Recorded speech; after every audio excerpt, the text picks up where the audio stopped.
پیارے طلباء، السلام علیکم ورحمۃ اللہ وبرکاتہ۔ آج ہم lesson number 18 class 10 subject biology کے لحاظ سے بات کریں گے۔ کل ہم نے جینیٹک انجینئرنگ کے بنیادی مراحل پڑھے تھے۔ آج ہم اس کو ڈایاگرامیٹیکلی شو کروائیں گے کہ کیسے جینیٹک انجینئرنگ میں نئے پروڈکٹس بائیو ٹیکنالوجی کے ذریعے پیدا کیے جاتے ہیں۔ ہم نے پہلا مرحلہ پڑھا تھا take off gene of interest and identify them, دلچسپی کے جین کی شناخت کرنا اور اس کو الگ کرنا، علیحدہ کرنا۔ سب سے پہلے فار ایگزامپل ہم بنانا چاہتے ہیں انسولین، تو سب سے پہلے ہم ہیومن سیل، انسانی سیل کے اندر انسولین بنانے والے جین کی شناخت کریں گے اور اس کو وہاں سے الگ کریں گے۔ فار ایگزامپل یہ کروموسومز تھے، کروموسومز ڈی این اے اور پروٹین کے بنے ہوتے ہیں اور ایک کروموسوم پر ہزاروں جینز ہوتے ہیں۔ تو فرض کریں یہ ہم نے اس میں سے کروموسوم لیا اور کروموسوم سے یہ ہم نے دلچسپی کا جین انسولین الگ کر لیا، تو اس جین کو کاٹنے کے لیے جو انزائم استعمال ہوتے ہیں وہ ہوتے ہیں ریسٹرکشن اینڈو نیوکلیز انزائم۔ پھر اسی طرح ہم نے یہ جو جین حاصل کیا، اب ہم نے اس کو کسی دوسرے سیل میں داخل کرنا ہے تاکہ اس کی پیداوار بڑھائی جا سکے، اس کی کاپیاں تیار کی جا سکیں۔ تو پھر ہم ایک پلازمڈ یا بیکٹیریوفیج یا بیکٹیریا لیتے ہیں اور اس میں جو اضافی وراثتی مادے ہوتے ہیں انہیں پلازمڈ کہتے ہیں۔ تو ہم اس بیکٹیریل سیل سے ایک پلازمڈ حاصل کرتے ہیں، اس کو بھی پھر ہم اینڈو نیوکلیز انزائم کے ذریعے کاٹتے ہیں تاکہ وہ سائٹ، وہ جگہ بنائی جا سکے جہاں پر وہ دلچسپی کے جین کو ہم نے داخل کرنا ہے۔ تیسرے مرحلے میں اس دلچسپی کے جین اور پلازمڈ کو آپس میں جوڑ دیا جاتا ہے۔ تو جوڑنے کے لیے جو انزائم استعمال ہوتے ہیں انہیں لائگیز انزائم کہتے ہیں۔ اب یہ اس کا آدھا حصہ پلازمڈ کا ہے، آدھا حصہ دلچسپی کا جین ہے۔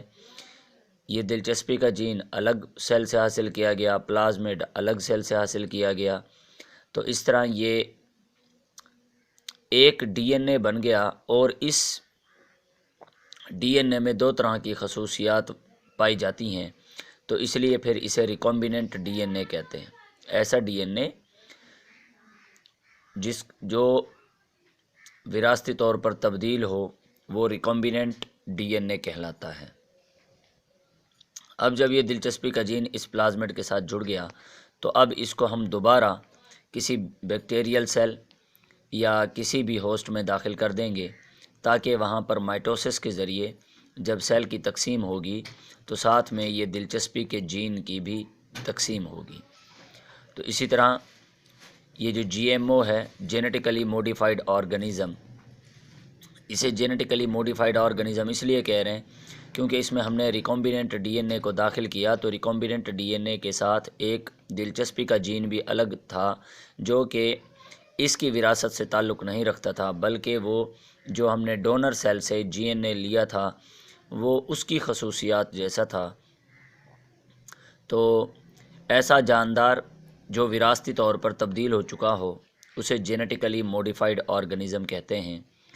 اور پھر جب اس کی گروتھ ہوتی ہے، مائٹوسس کے ذریعے یہ تقسیم ہوتا ہے، اس کی ڈیولپمنٹ ہوتی ہے، تو پھر ایک سیل سے دو سیل بنتے ہیں مائٹوسس کے ذریعے، 2 سے 4، 4 سے 8، 8 سے 16، 16 سے 32، 32 سے 64۔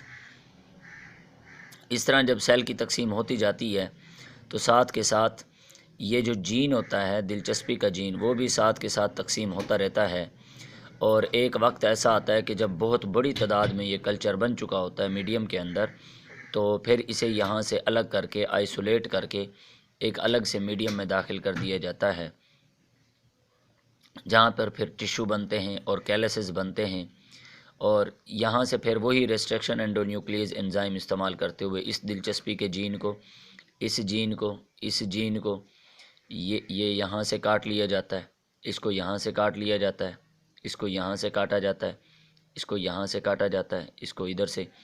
تو اس طرح ایک وقت میں بہت سارے جینز کا آپ مجموعہ اکٹھا کر کے باقاعدہ ایک پروڈکٹ بنائی جا سکتی ہے، جسے پھر بعد میں مارکیٹ میں دے دیا جاتا ہے تاکہ وہاں پر ضرورت مند لوگ اس کو استعمال کر سکیں.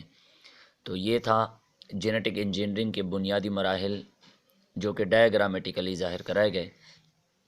تو انشاءاللہ تعالیٰ کل ہم پڑھیں گے achievements of genetic engineering, genetic engineering کے کار ہے نمایاں. اس میں ہم یہ بتائیں گے کہ جینیٹک انجینئرنگ نے کتنا اہم کردار ادا کیا معاشرے میں، اور کتنی فائدہ مند مفید پروڈکٹس بنا رہا ہے. جینیٹک انجینئرنگ بائیو ٹیکنالوجی میں بہت اہم کردار سر انجام دیا جا رہا ہے. تو انشاءاللہ تعالیٰ کل اس کے اچیومنٹس پڑھیں گے. اللہ تعالیٰ ہم سب کا حامی و ناصر